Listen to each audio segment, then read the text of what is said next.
Tonight, Vladimir Putin threatens the heart of power in Ukraine after a major attack on the energy grid plunges 1 million people into darkness.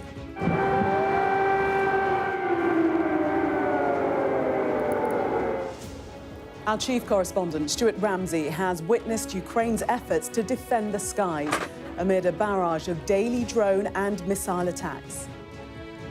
The Ukraine military, extremely worried about this, have assigned units specifically to defend the capital. Now, Vladimir Putin says government buildings could be next, putting President Zelensky on high alert. Also tonight, a ceasefire struggling to hold. Amid scenes of destruction, both Lebanon and Israel say the terms of peace have been violated. The fight for Aleppo. Syrian armed groups gain more than a dozen villages from government forces. Plus, the former British soldier turned by Tehran and now found guilty of spying. We'll look at Iran's influence in the UK. Also tonight, Australia votes to ban social media for children in a world-first move. Could the UK follow suit? That's all coming up on The World with me, Gillian Joseph.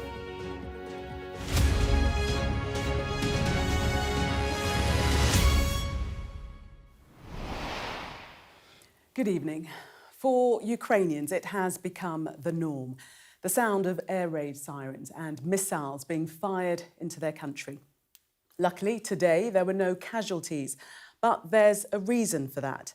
The attack had a specific target, Ukraine's energy grid. At one point, 1 million people lost power. With temperatures around freezing point in the likes of Kyiv right now, it looks set to be a very difficult night. Well, this attack may have spared civilians, but it clearly intended to crush Ukraine's spirit. President Putin said 200 missiles and drones were fired in response to Ukraine's use of American-made long-range weapons. Now, he suggested that decision-making buildings could be targeted next. It is an ominous message for government officials and Vladimir Zelensky at the heart of power in Kyiv. Tonight, Ukraine's president said Russia's actions were a despicable escalation and that Vladimir Putin had no plan for peace. So who does? Could it be this man? A retired general called Keith Kellogg, just nominated to become Donald Trump's envoy to Ukraine and Russia. You might not know his name, but his views are important, and crucially, they're already public. We know what he thinks about military aid and whether Ukraine can get back the territory it's lost. His appointment suggests his ideas could soon become US policy. Until that moment, when battle lines are redrawn, both sides seem intent on causing each other damage. So we start with the reality on the ground. Our chief correspondent, Stuart Ramsey, has been at an air defence base in Kyiv, seeing how the military is responding to these ongoing attacks. It's a continuous battle and they're struggling here. Kyiv and the rest of the country under an intense and unprecedented series of drone and missile attacks for days now. Air defence teams fired volleys of machine gun rounds into the skies over the capital. Powerful searchlights crisscrossing the night skies looking for the Russian drones. After the latest attack, President Zelensky accused Russia of using cluster bombs on civilian targets, describing it as a despicable escalation. Thousands took shelter in metro stations and shelters across the country. President Putin told his people this barrage was directly linked to the British and American decision to allow Ukraine to use long-range missiles inside Russia. In frozen fields, hundreds, even thousands of soldiers man their positions in sub-zero temperatures. They do their best to track the incoming drones, but Russian tactics have changed. As many as half are harmless decoys designed to waste time and bullets. The other half are deadly. I don't know, I cannot say the specific purpose of that. whether it's just a terror to make people feel unsafe and create unstable situation, or it's some kind of facilities they're trying to target, but they are operating it like regularly. This thin defensive line is being tested by a Russian escalation that's trying to wear Ukraine out. Well, such as the increased targeting of Kyiv that the Ukraine military, extremely worried about this, have assigned units specifically to defend the capital. The problem is it's not just a few drones which they were used to defending. It now can run into hundreds. Swathes of the country are nightly plunged into darkness, including here in the capital. Rolling electricity blackouts caused by Russian drone and missile strikes on Ukraine's energy infrastructure. The only lights are from generators. Through the darkness, Aliona walked me to her third-floor flat in Kyiv's left bank district. Her husband, Yevhen, has wired up their apartment to a car battery so they have limited power. For families in particular, the threat of attack from the skies never goes away. In many ways, it's psychological warfare, and it's taking its toll. It's meant to. I saw a missile being shot down. Let me tell you, it was terrifying. It's a haunting experience. Even though I'm standing here now telling you about how we measure the scale of the danger, it's still deeply frightening to be in the open. Despite the attacks and the threat, life in Kyiv has a veneer of normality. Shops and restaurants are open, and between the air raids, people go about their normal business. As this war grinds on and on. Stuart Ramsey, Sky News, Kyiv. Well, today, Vladimir Putin said the attack on Ukraine's power grid was a direct response to what he describes as America's intervention into the war. The Russian president also made it clear that there was more to come. Have a listen. Currently, the Ministry of Defense and the General Staff of the Russian Army are selecting targets for strikes on Ukrainian territory. These could be military facilities, defense industry enterprises, or decision-making centers in Kyiv. Moreover, the Kyiv regime has repeatedly attempted to strike Russian state-important facilities in St. Petersburg and Moscow, and these attempts continue. Well, Stuart gave us his analysis of what President Putin might mean. Basically, he's talking about the centre of Kyiv. Now, it's got heavier air defences around it, but I think if you fire enough weapons, they simply can't all be stopped. So that's clearly what he's getting at. I think it's really interesting in that statement that he's saying that it's all of the attacks that are happening over the last 24 hours. I have to say, Jonathan, it has been going on for days now. The increase of missile and drone strikes here has been really high for days and days. Anyway, he's saying it's because of this long-range missiles being used against Russia. I would say that the last big energy attack happened before those long-range missiles were used, and Russia has been attacking the energy infrastructure here ever since this war started, and always as winter comes. So there's nothing new in that. So I think it's disingenuous to say it's directly linked to those long-range missiles. But of course, that is President Putin. He does say what he wants to say, and he'll dress it up in any version of events that he wishes. As we know, Ukraine's ability to defend itself relies heavily on help from the United States. How that support changes when Donald Trump takes office remains to be seen. But we have now been given an indication about his approach, and that's down to the person he's nominated to be his envoy to Russia and Ukraine, a retired general called Keith Kellogg. Well, earlier this year, Kellogg co-authored a paper laying out his vision for a peace deal between Russia and Ukraine, and it was presented to the then presidential candidate, Donald Trump. In the document released in April, Kellogg and co-author Fred Fleitz called for a formal US policy to seek a ceasefire and negotiated settlement of the Ukraine conflict. As part of their plan, they said the United States would continue to send arms to Ukraine, but future American military aid, however, will require Ukraine to participate in peace talks with Russia. Another key part of the plan is to convince Putin to join peace talks And President Biden and other NATO leaders should offer to put off NATO membership for Ukraine for an extended period. It's suggested that if Putin agrees to sign a peace agreement, Russia could be offered some limited sanctions relief. Near the end of the paper, they say Ukraine would not be asked to relinquish the goal of regaining all its territory, but admits it would be unlikely while President Putin remains in office. Well, our international correspondent Diana Magnay joins me now from Washington, D.C. And Diana, what is the significance of Keith Kellogg's appointment? Well, I think he's very experienced in matters of defence, and also because he's had key roles as Chief of Staff to the National Security Council in the previous Trump administration. He's also experienced in dealing with Donald Trump, and that matters here. And we've also had word from Kyiv today from the Foreign Ministry saying essentially that he's a known quantity to them and that they've had good dialogue with him. I think getting the two sides to the table is not going to be the difficult part, even though that won't be easy. It is ensuring that Ukraine has sufficient security guarantees in the aftermath of any agreement to make sure that Vladimir Putin, once he's had a pause and regrouped and rearmed, doesn't decide to try and push further into Ukraine, seeing that, as he may already have got the territory which he currently holds.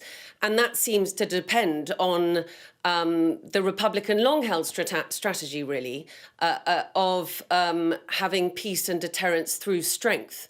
It would require the US to guarantee sufficient security and weaponry to Kyiv, that if Putin decided to go further, they would come down really, really hard on Ukraine's side. Will Vladimir Putin believe in that when he knows that the Republican default strategy is essentially to try and withdraw their spending and engagement in foreign wars? That is the big question. It will be very difficult to navigate. And I think it's also difficult to navigate how to ensure it doesn't look like Vladimir Putin just waltzed into Ukraine, got what he wanted, and made sure that Kyiv doesn't get involved in NATO for an unlimited period of time. He has to make it look as though Donald Trump has come out of this the winner and not Vladimir Putin. So those are all very, very difficult questions that he would have to navigate. But he admits in that policy paper that you read out that this is a very, very complicated issue, but that essentially the Biden policy of sort of incremental weapons deliveries to Ukraine and a promise to support for as long as it takes just has not contributed to getting this war to any kind of an end. And Diana, meanwhile, President Putin has been praising the president-elect Donald Trump. Can we glean any further insights into their relationship?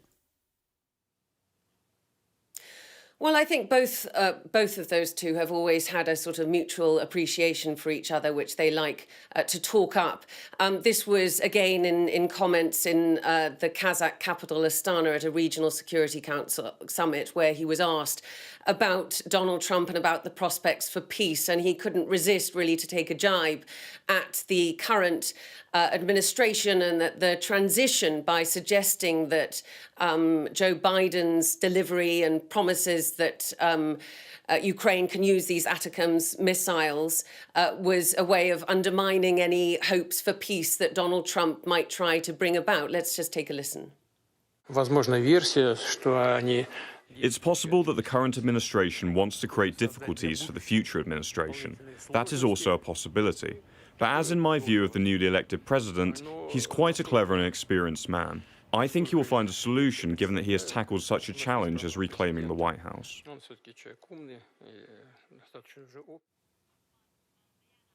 I think it's also possible, though, that authorising the use of those weapons on Russian soil actually brings Ukraine into a much stronger position at the negotiating table than the one they're in currently, which, given the amount of ground that they are losing each day, is not a particularly good one. And Diana, I was just going to say that Putin has decided not to let sleeping dogs lie, but instead to make amends for past indiscretions. Explain. Well, this is in relation to an incident back in 2007, which seems a very long time ago now, which Angela Merkel, the former German Chancellor, referred to in her memoirs, which came out just the other day, talking about a moment in Sochi when she was visiting the Russian Chancellor. And she says that he brought in his dog, his Labrador Coney, as a way of intimidating her. And he was asked about this today, and this is what he said. Frankly, I've already told Merkel I didn't know she was afraid of dogs. If I'd known, I would never have done it. On the contrary, I wanted to create a relaxed, pleasant atmosphere. I appeal to her again and say, Angela, please forgive me. I didn't want to cause you any distress. That was, of course, a very different time when you had the German Chancellor meeting with the Russian leader on Russian soil. Now, the only contact that Olaf Scholz has had with President Putin recently, that telephone call, has been resolutely criticised by EU leaders, saying that this is not the way to bring Putin back from his isolation. But, of course, that is exactly what the incoming Trump administration wants to do. Dana, thank you. Well, I'm joined now by Christopher Casson-Brown, founder of the charity Migrant Offshore Aid Station, which helps rescue injured soldiers on the front line. Thank you very much for speaking to us tonight on The World. First of all, tell me about your organisation, how it was formed and the work that you do. MOAS is celebrating its 10-year anniversary this year, and we are focused now on our operation in Ukraine, which has been operational for the past 3 years. We had identified early on in the war a critical gap in the medical care of Army soldiers, especially the long-distance transportation that's required to transport injured soldiers. And MOAS very quickly picked up this job and began to start evacuating soldiers and filling this critical gap. How many lives do you think you've saved? Well, we know that we have transported over 62,000 soldiers to date, and we've also assisted another 30,000 civilians. So it's been a very active operation, and we have been very successful in filling this large gap. But unfortunately, we are running into trouble after 3 years. We're actually we're not government funded, and it's one of these conundrums about lethal aid versus non-lethal aid. And so in the realities of the funding scape, it's a lot easier to actually get lethal aid than actually aid that actually saves lives. And so we're actually in discussions right now with the UK government about providing us some aid so that we can continue our operations. Where has your funding come from thus far? We have been funded all private. It's all philanthropic organizations. There's quite a few billionaires and tech entrepreneurs in the U.S. that had initially given us the first input of cash. I myself am an entrepreneur by trade, and I myself donated $1 million to the organization at the very beginning to start us up. So it's been a collective effort from a lot of businessmen, a lot of charities. And it's 3 years down the line now, and so it's a very crucial operation to continue. And we want our donors and future donors to know that this impact that we're making is at risk of collapsing. And frankly, we've had these discussions that if our operation fails, we know that a lot of Ukrainian soldiers are going to die. That's unfortunate, but it's the truth of the matter, and we feel like we need to say that at this crucial time so that the public understand how crucial it is for us to continue. Is there anybody else doing this specific type of work in this space, or are you the only ones offering this service? Right. To be honest with you, for an NGO to work with the military is a bit of a new thing. Most NGOs don't want to collaborate with the military. MOAS is a different animal. We sort of take the approach that, where is there the need? And we identified the need, with the Army's medical at the very beginning. And we decided that, despite the controversy of doing something like that, we would we would pursue that relationship with the military and to assist their soldiers. I think that that's a big stretch for bigger organizations and other NGOs, but you'd have to ask them, why that, they're not doing it. But it's definitely a gap that we filled, and it doesn't seem that anybody else can fill this gap at the moment. And you only have funding until the end of December, is that right? What happens come January 2025? Actually, we are running on volunteerism right now with our 150 medics and 50 plus ambulances. We don't have the funding right now. So we are at this very urgent stage that if we don't receive urgent funding, we're going to collapse. And we've made that appeal out publicly. And here and now, this is do or die for us. So we need the support of the public to continue. Christopher Catherine-Bone, thank you very much for speaking to us, founder of MOAS, Migrant Offshore Aid Station. Thank you. I just want to bring you some live pictures now from outside the Georgian parliament. This is after it was announced the country has suspended talks on joining the EU for 4 years. That suspension for 4 years, accusing the bloc of blackmail. This follows a contentious election that the European Parliament said wasn't fairly run. It's gone 1 a.m. local time there right now, and as you can see, the crowds are fully packed in the streets there in the Georgian capital, Tbilisi. We'll keep you updated on this protest outside the Georgian Parliament throughout the course of the evening. Stay with us on The World. After the break, we'll cross to the Middle East, where the ceasefire between Israel and Hezbollah remains fragile.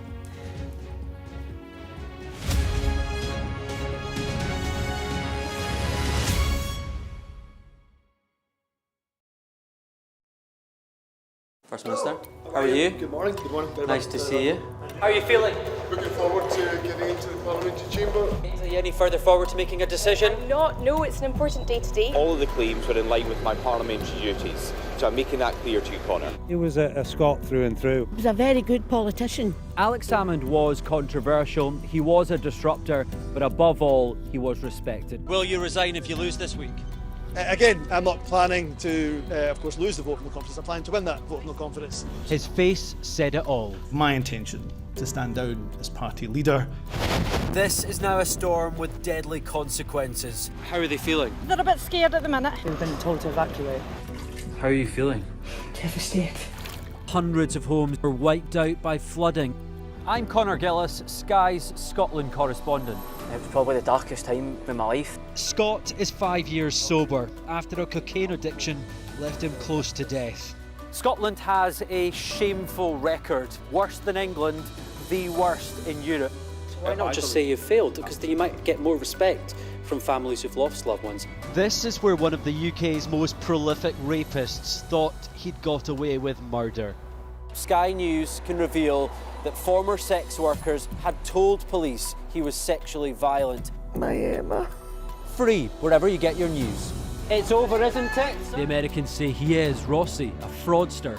This has been one of the most bizarre cases ever heard in a courtroom in this country. A dangerous murderer. Do you think you'll ever be able to forgive Andrew Ennis after this? She said she can forgive him, but as long as he's behind bars. By doing the right thing, it's destroyed your life. They terrorised me. They intimidated me. Sky News. The full story first.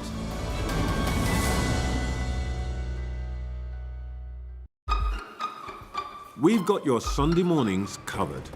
From the front page and the sounds of the streets to the voices of the people who make the major calls and big picture politics beyond Westminster.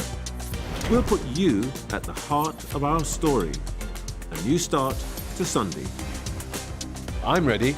Are you? Join me, Trevor Phillips, Sunday mornings on Sky News. Play Sky News. From the Sky News Centre at 7. Now that you're up to date, we can go into a bit more detail. Things can change incredibly quickly. Taken by surprise. Have you ever known a moment like this in British politics before? yes. Cheers. We'll start with breaking news. Let's get the latest on the ground. So, by the end, we'll hopefully all understand what's going on in the world just that little better.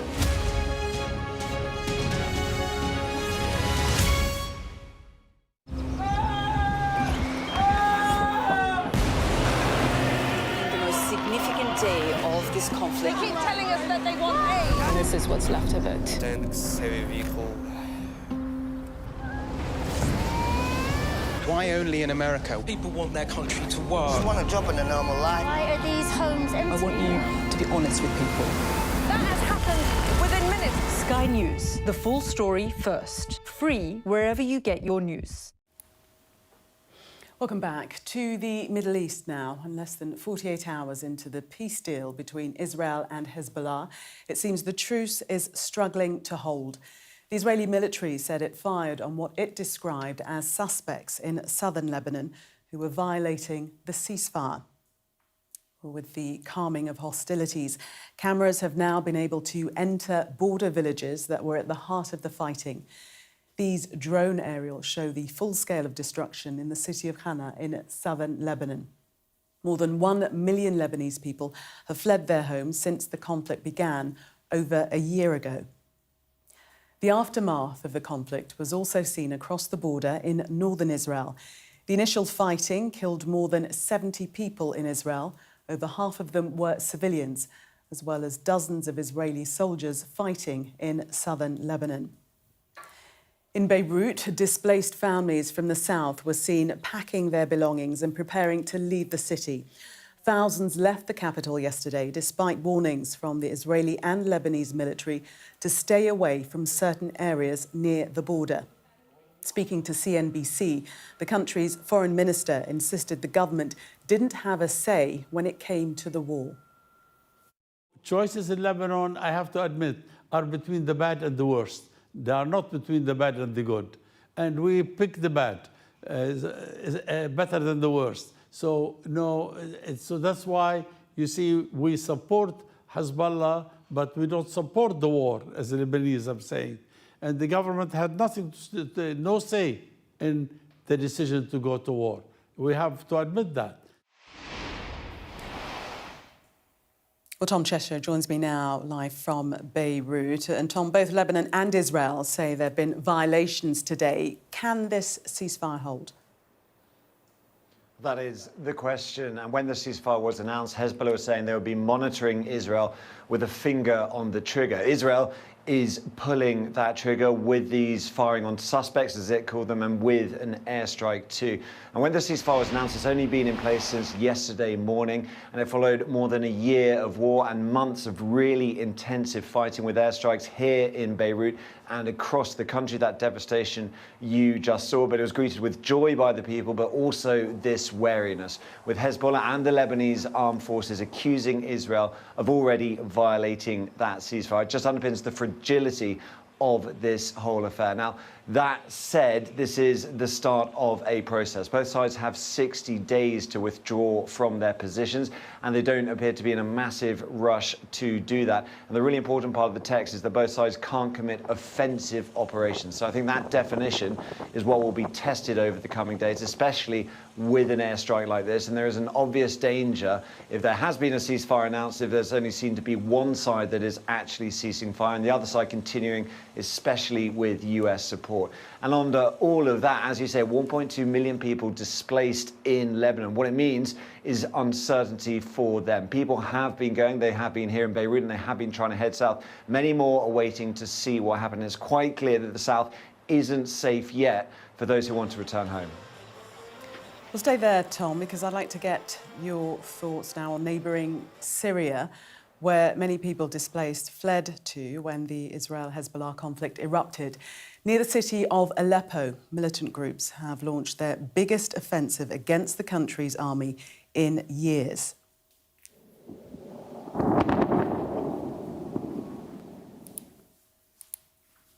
Well, Syria's armed forces claim a jihadist group called HTS, which controls large portions of northwest Syria, is behind the attack and has violated a de-escalation agreement.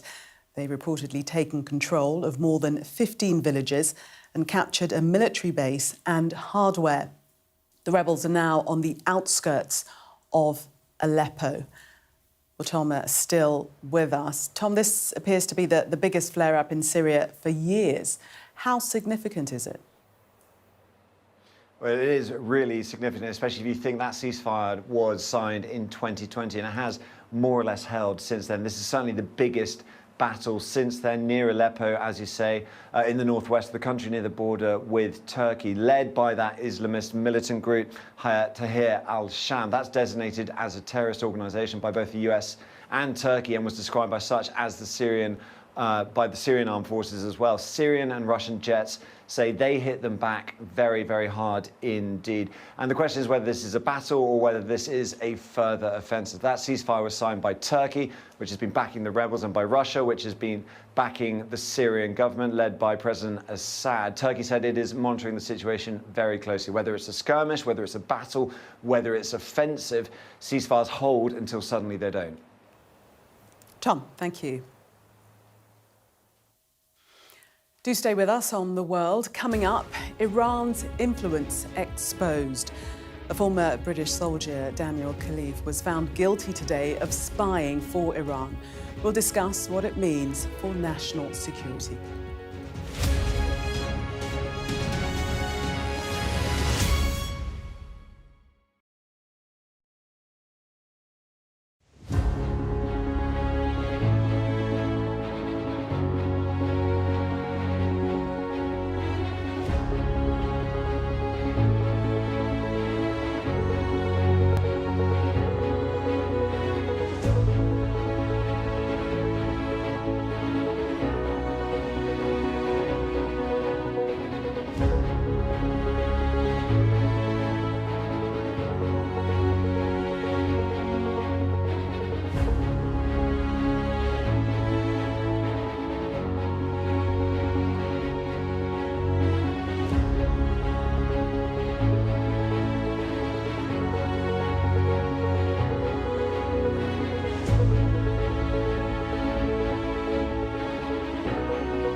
We arrive. A secret hospital hidden in the Myanmar jungle, treating the victims of this bloody war. This is Myanmar today. Its military rulers don't want the world to see, but we have. I fight for my own future. I fight for my generation's future. This is an actual crime. They don't care for that. Myanmar army is only a couple of kilometers away. So this is a major humanitarian disaster.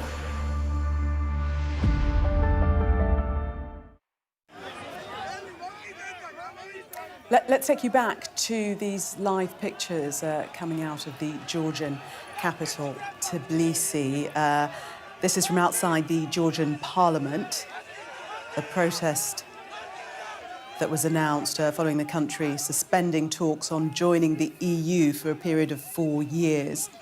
Since we last brought you the pictures, it has become more violent. We're seeing that missiles are being launched, and you can see some commotion in the crowd there towards police. There have been some forms of gas canisters, possibly tear gas launched at police, but definitely a confrontation. You can see there, direct confrontation with police and protesters outside the Georgian parliament.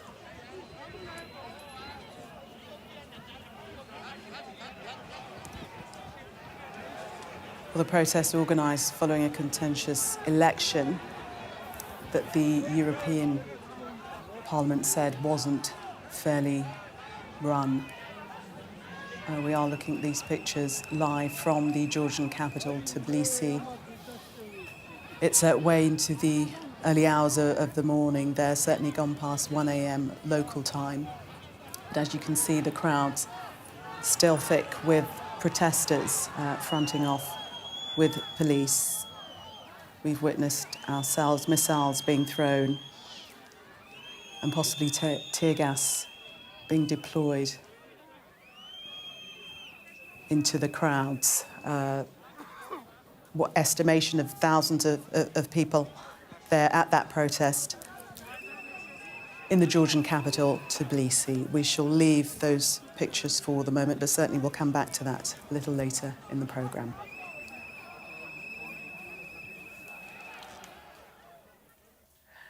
The story of Daniel Khalife has captured the attention of many, whether it was how the former soldier escaped prison, the manhunt to find him, or his motive.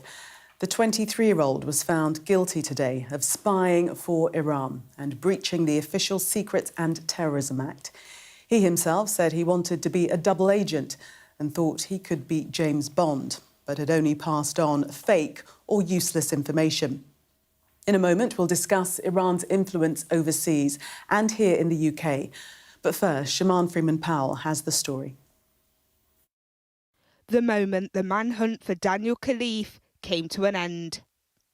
The former British soldier, today convicted of terror offences, gained nationwide attention after escaping Wandsworth prison, strapping himself under this food delivery truck using a pair of trousers. His escape for a short time was successful. CCTV captured his movements as he bought clothes from Marks & Spencer and even read about his escape in a newspaper. When finally arrested on this canal towpath, Khalife made no attempt to resist. He later said, "I was finally demonstrating what a foolish idea it was to have someone of my skill set in prison. What use was that to anyone?" He was being held on remand, accused of trying to use this so-called skill set to spy for Iran. But Khalife claimed it was all a bluff, to prove himself a useful double agent. I don't think Daniel Khalife should come and work for any UK agency, and I think Daniel Khalife committed some extremely serious offences. Khalife joined the army aged 16 and by 17 had made contact with Iranian agents. Jurors were shown this selfie of Khalife taken in London in a park in 2019, where he left documents in exchange for £1,500, wrapped up in a dog poo bag. And a video he recorded showed he even travelled to Turkey to meet Iranian agents. Voice notes heard in court revealed something was delivered. We went to Turkey and the plan kind of went sour. I delivered a package to them, which I don't think I should tell you, but just don't mention it to anyone. The court was also shown images taken by Khalife in restricted army areas. Khalife claimed he wanted to be James Bond and only passed on fabricated or useless information. The trial here at Woolwich Crown Court lasted more than 7 weeks, and after 7 days of deliberation, the jury were ready to give its verdict. It was at this point that Khalife took in a deep breath before learning that his actions had breached the Official Secrets and Terrorism Act. He was found not guilty of one charge, a bomb hoax it was alleged that he had perpetrated whilst on remand. In a statement, the Crown Prosecution Service said, "For purposes of his own, Daniel Khalife used his employment to undermine national security. The sharing of the information could have exposed military personnel to serious harm or risk of life." Whilst his defence claimed he was naive, stupid but innocent, the jury ultimately agreed with the prosecution that Khalife played a game to fuel his ego at the risk to national security. Shaman Freeman-Powell, Sky News. Well, I'm joined now by Kasra Arabi, Director of IRGC Research at United Against Nuclear Iran. Thank you very much for coming into the studio. First question has to be, what is the level of threat from Iran against the UK? Sure. So if China constitutes the largest long-term threat to the United Kingdom, then Iran's regime poses the most immediate. The regime in Iran is proactively conducting terrorist plots on British soil. More than 20 terror plots on British soil have been foiled by MI5. They have conducted successful attacks just this year in April.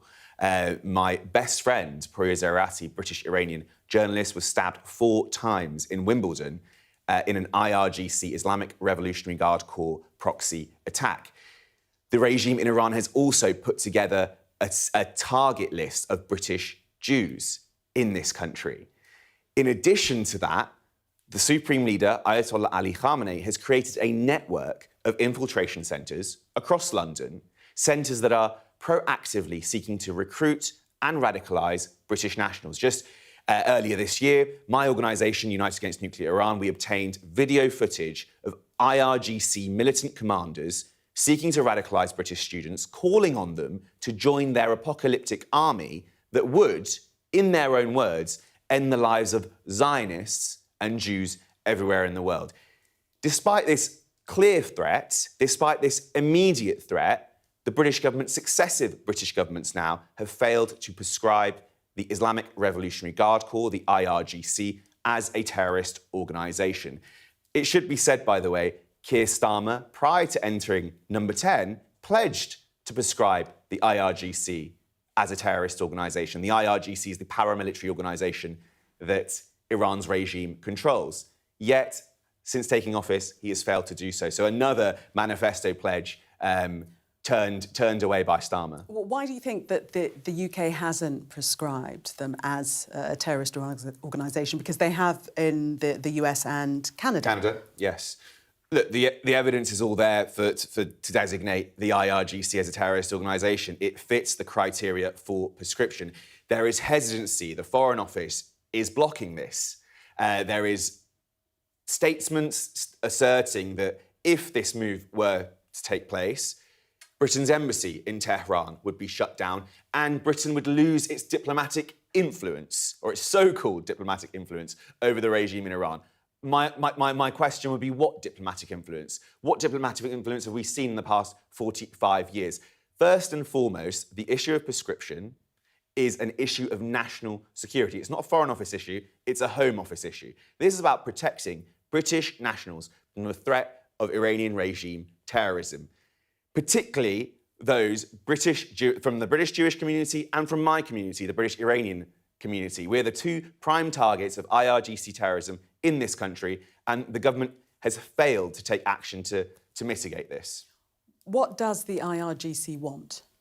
The IRGC is a violent Islamist extremist organisation. The IRGC seeks to spread jihad. It has an official ideological mission of jihad to spread Sharia law across the world, to prepare for the global return of the messianic Shia Imam, the hidden Imam, Imam Mahdi. The IRGC openly, according to their internal training manuals that are used to radicalise their recruits, seeks to wage armed jihad against Jews, Christians and Zoroastrians on the basis that they, quote, have unacceptable faith and must either convert to Islam or be killed. For Iranians who oppose the regime in Iran, the overwhelming majority of the people, the IRGC is teaching its recruits that these individuals are waging war against God and must not only be killed, but must be executed, but must be tortured prior to their death. The IRGC is a violent Islamist extremist organisation. It is the most anti-Semitic organisation in the world. It has created some of the most deadly terrorist organisations, such as Hezbollah. It's co-opted others, such as Hamas. Hezbollah and Hamas are designated terrorist organisations in the UK. There is no reason for the IRGC not to be on that terror list. Just talk a little bit more about the radicalisation of British individuals, obviously in the context of Khalife. Yeah, so we're seeing this as proactively happening. The IRGC is using the same methods as ISIS and Al-Qaeda to recruit and radicalise British nationals. It is seeking to nurture homegrown radicalisation. So when we're talking about homegrown radicalisation, they're proactively targeting British nationals for extremist and terrorist operations. They're not trying to bring over their operatives, although they are simultaneously doing that. But when we're talking about homegrown terrorism, they're seeking to radicalise British nationals. There have been at least 8 IRGC commanders hosted by a London-based entity online, which we revealed, trying to radicalise British students. As well as this, we are seeing, as with the Khalife case, that they're targeting individuals in the armed forces. Khalife was on a mission to identify names of British special forces. Why was he doing this? The reason he was doing this is because the IRGC and the regime in Iran more broadly is seeking to conduct terror attacks on British soil. Kazra Arabi, thank you very much for sharing your expertise with us this evening, Director of IRGC Research at United Against Nuclear Iran. Thank you. Thank you very much. Coming up after the break, Australia passes the world's strictest social media laws. Find out why children under 16 will be banned from accessing apps including Facebook, Instagram and TikTok.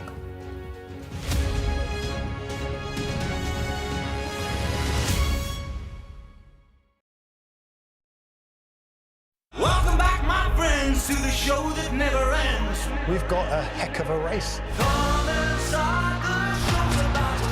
This is when the Premier League properly clicks into gear. With the reigning champions against perhaps their most likely challengers. Liverpool, Manchester City. The summit meeting of English football's top 2. Liverpool, Manchester City on USA. Mayhem in the Middle East, rippling in America's West. Get back! Get back! The resolve of these protesters is now being seriously tested. I saw police being forceful, pushing young men and women to the ground as they made almost 100 arrests. None of this is a peaceful protest. I'm Martha Kellner and I'm Sky's US correspondent based here in Los Angeles. How are you feeling? I am angry. It is an anti-woman agenda. Sky News, get the full story first. Will the cold affect your voters?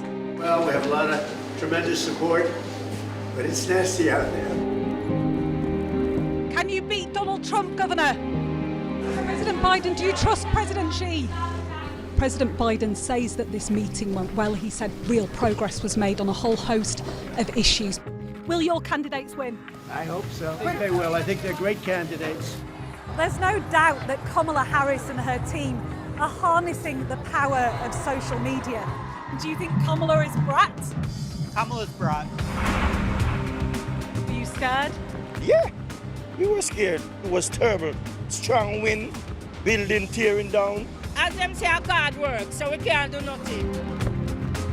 The people here know that worse storms may well be on their way. Free, wherever you get your news. Excited. I've had severe nightmares of these people coming in and just taking me in the middle of the night. Ghislaine Maxwell has pleaded not guilty to all 6 charges against her. Mum, how are you feeling today? Jeffrey said, you answer to Ghislaine, you just don't cross her.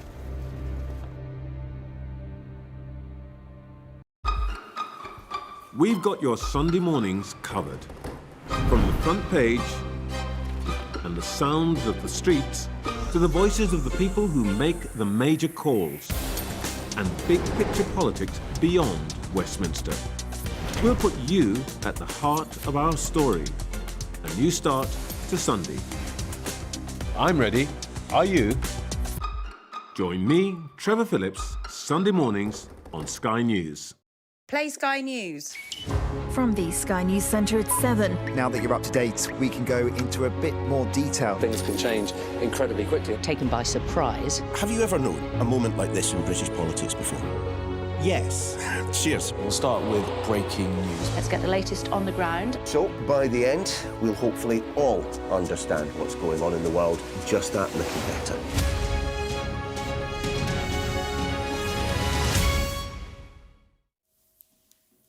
Welcome back. Australia has become the first country in the world to pass a law banning children from creating social media accounts. The law will impact under 16s and includes platforms such as Facebook, Snapchat, TikTok, Instagram and X, formerly Twitter. Companies will have a year to come up with plans to make it happen and will face fines of up to 50 million Australian dollars if they don't do everything in their power to stop under 16s creating accounts. Here's the view of those Australian senators who voted on the ban. We have heard the cries of families who are suffering, and we cannot continue to allow this to happen any longer. They are totally angry, and those people are going to grow up and they're going to keep voting. And I think there's going to be a lot of change coming to our parliament years to come if we keep ignoring those people like we are tonight. It doesn't actually make social media safer for young people. And that's the devastating thing about this. Because we know that there are families who are struggling with this. We know there are young people who are struggling with their body image, their connection with their community, their peers. Young people who are finding themselves addicted to these dangerous algorithms. But this bill doesn't do any of that. Well, I'm joined now by Bruce Daisley, who was Vice President for Europe at Twitter between 2012 and 2020. Welcome to you. First of all, is this achievable? Can you really ban under 16s from social media from developing accounts?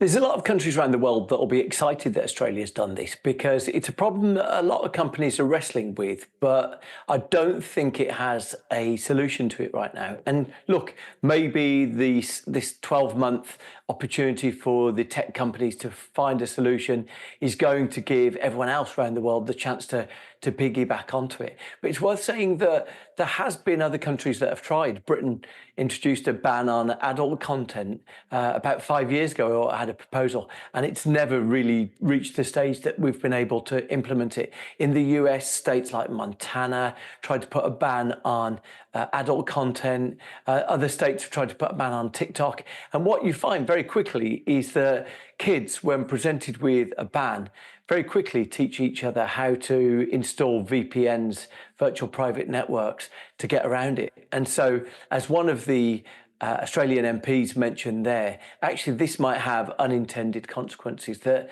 it effectively teaches kids how to pretend to be in New Zealand. So you're saying that we're not there yet, certainly with the technology, but is it possible? Is it feasible at all?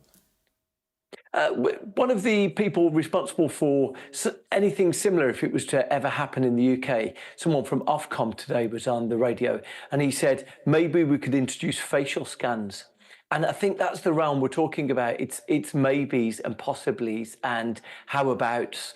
There's nothing at the moment that could work. The only conceivable way that you could stop teenagers using a website is make every single person who uses that website declare their ID. So that means that everyone who currently uses Snapchat, Instagram, X or Facebook is now going to have to upload government ID to that. Now in the UK, let's think about the UK. There's about 5 to 7 million people in the UK, adults, who don't have ID. So immediately they potentially either couldn't use the platform or need to find a way to spend money to get a driving license or a passport. So these things can have unintended consequences. And I suspect very quickly there's going to be a whole load of people in Australia who are quite annoyed with their politicians because of the unintended consequences. Look, that's not to say that regulating children's use of social media platforms isn't a good thing. I think we're all agreed regulating the use of these platforms is probably a good thing. But what I'm saying is, right now, there's no simple way to implement that. Do you agree, though, that the onus should be on the social media platforms rather than the individuals, the under-16s and their parents? Yeah, it's fancy regulation. Yeah, absolutely. But there's no conceivable way that they can do it. I completely agree that, you know, there should be an onus on the people responsible for any sort of business to police who uses that business. But right now, there is no conceivable way to do it. Let's imagine a way to do this. Okay, here's what we do. We say that a phone, here's what we do. We go to Apple or Google and we say no one can use a phone without registering their ID to that. Well, there's very little to stop your mum registering the phone in her name, or there's very little to stop your older brother registering it in his name. These things are lovely in principle, but they're immensely difficult to implement. It's an order of magnitude harder than most teenagers have found themselves in a position where they or their friends have bought illicit alcohol. Well, it's like that, but an order of magnitude more complicated because there's no off license in charge. So it's an interesting thing, but hard to implement. Bruce Daisy, thank you very much for joining us. We've run out of time. Thank you. That is all for this evening. Thank you very much for watching. News at 10 is next with Barbara.